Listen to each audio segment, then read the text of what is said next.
Hello everyone, and welcome to this painting video for Dark Souls the Board Game's Black Dragon Kalameet from, well, the Black Dragon Kalameet Epic Boss expansion. This is the only of the mega bosses that I've painted so far, and this was by request. This is actually the most requested model for me to paint on my channel. Not a lot of people doing so, but it's still the most requested. Yay! So here it is. And honestly, this model took a lot more time to prep than pretty much any other model that I've ever done, but definitely a lot longer than it did for me to paint, because I painted this in about 15 minutes in just one sitting. But prepping it took days. I had to clean the model and everything, but before I get to more of that, let's cover what I'm painting right now, which is all of the scales, not the spines, the scales and the webbing is being done in a standard leatherish brown, and this model, just like every other model that I've painted for this game, is being done in my darker paint scheme so that the correct lighting, it almost looks completely black. Unfortunately, this model didn't come out too well after the varnish. It didn't ghost or anything like that. It's actually a lot of the colors that I've added, except for the gem, which you'll see later, are just lost. It looks pretty much entirely black unless it's right in the light. And then a tannage color is being used to highlight any of the bones or any of the claws, which are just the ones on the wings, that I end up using, and the actual bone spines themselves. So, as I was saying, prepping this model took forever. This model had a lot of cleaning that needed to be done of excess plastic. Like, oh boy, it was horrific. But so are all the other mega bosses as soon as I look at them. And yeah, the wings are not glued in. And in case you haven't noticed, he's not attached to his base anymore. About both of those, so the wings required a lot of shaving just to be able to fit in at all, and I needed to make sure not to shave too much so that they would be able to stay in on their own. I want them to still be removable for the purpose of packaging so that it can be put back in its box whenever I don't want it out and about. As for the base, yeah, it's not attached to its base. That's not supposed to be like that. Hey! Don't worry, mine didn't break or anything like that, at least not by accident. This is on purpose. So, a hobbyist tip is to, well, if you want to break something where it's glued, go put it in the freezer.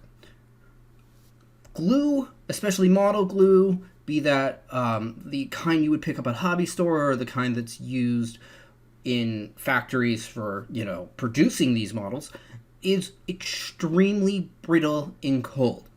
I would recommend taking the whole model, putting it in for 24 hours, not just overnight, and then just ripping it right off the base if you want to be able to do this. And this was done so that I could get under the model. I left the wings in because I didn't want to have to, potentially fill those holes with even a layer of primer.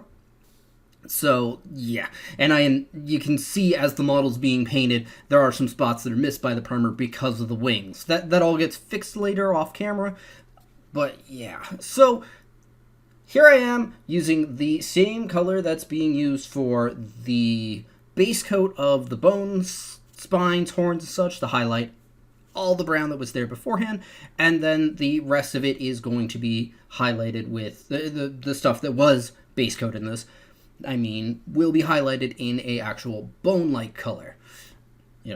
Kind of like right now. Painting those spines was a pain. Even in a sloppy-ish, dry brush, quick run, getting those painted and not, excessively accidentally painting everything around them was just such a pain.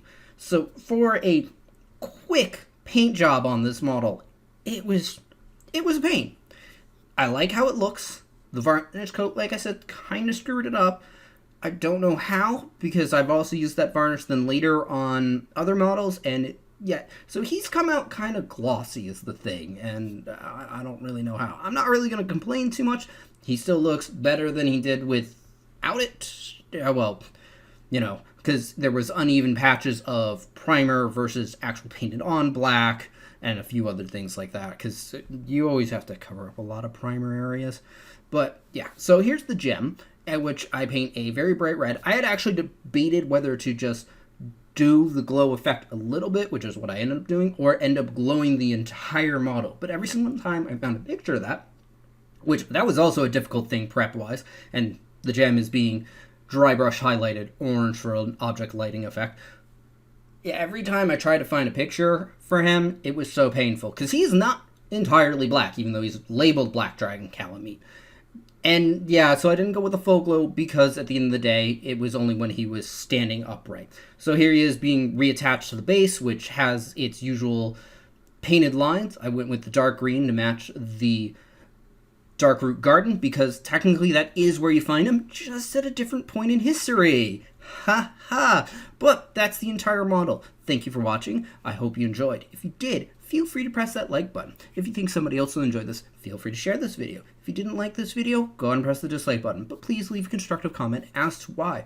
Also, feel free to comment in general, such as, would you like to see any other models painted for Dark Souls the board game, or any other games that you have seen me unbox, as well as a few others that I haven't, but I've mentioned that I have in the past. Or would you like to hear me talk more about Dark Souls the board game? I have painted the entire Dark Root Garden expansion, and I am trying to, as in next on my list, to get around to the detailed overviews for Dark Root Garden, at which point in time I will then be moving on to the other smaller expansions. The mega bosses will be waiting much later.